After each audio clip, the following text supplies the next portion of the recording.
मैं देवों के देव महादेव के चरणों पर प्रणाम करती हूँ। गौरी पार्वती माता भवानी के चरणों पर प्रणाम करती हूँ। सभी देवी दुर्गा के चरणों पर प्रणाम करती हूँ। गुरु भाई बहन लोग, आज आप लोग मैं एक महादेव के भजन सुनाने वाली हूँ। कैसन गुरु दिले बरा ज्ञानवा हो, घरवा में ना लागे मोरा मनवा। इसी के बारे में भजन है गुरु भाई बहन लोग। कैसन गुरु दिले बरा ज्ञानवा हो, घर में ना लागे मनवा।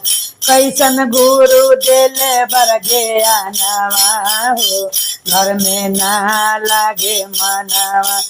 एक मन करे हम चरचा में जईती, एक मन करे हम चरचा में जईती। कैसन गुरु दिले बर ज्ञानवा हो, घर में ना लागे मनवा। चरचे कारणवा हमरा तिया बात बोललन, चरचे कारणवा हमरा तियावा बात बोललन। तनको हमरा ना लागे गरानवा हो, कैसन दिले बर ज्ञानवा। तनको हमरा ना लागे गरानवा हो, कैसन दिले बर ज्ञानवा। घरवा में ना लागे मनवा हो, कैसन दिले बर ज्ञानवा। एक मन करे हम चरचा में जईती, एक मन करे हम चरचा में जईती। कैसन दिल गुरु मोहे ज्ञानवा हो, तनको ना लागे मनवा। कैसन गुरु दिया लगे आनवा हो, घर में ना लागे मनवा।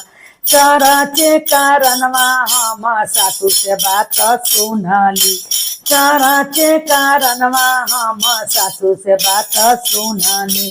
तनको हमरा ना लागे गरानवा हो, गुरुजी कैसन दिले बर ज्ञानवा।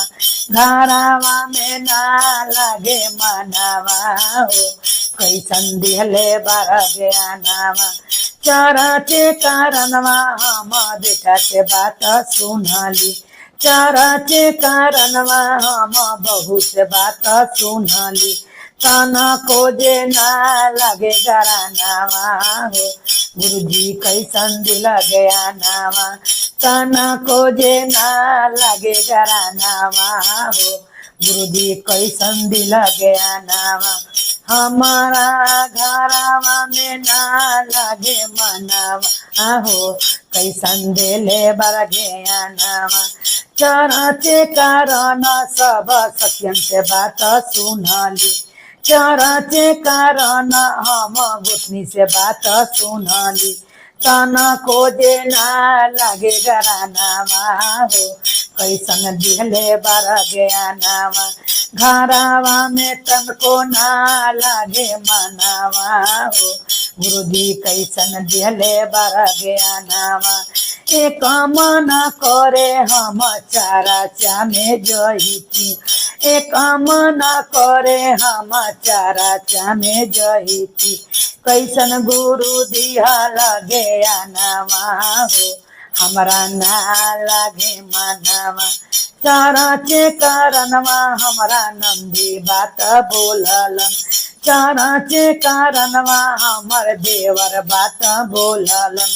तनको हमरा ना लागे गरानवा हो, गुरुजी कैसन दिले बर ज्ञानवा।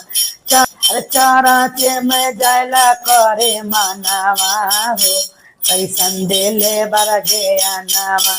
घरवा में ना लागे मनवा हो, कैसन दिहला मोहे ज्ञानवा।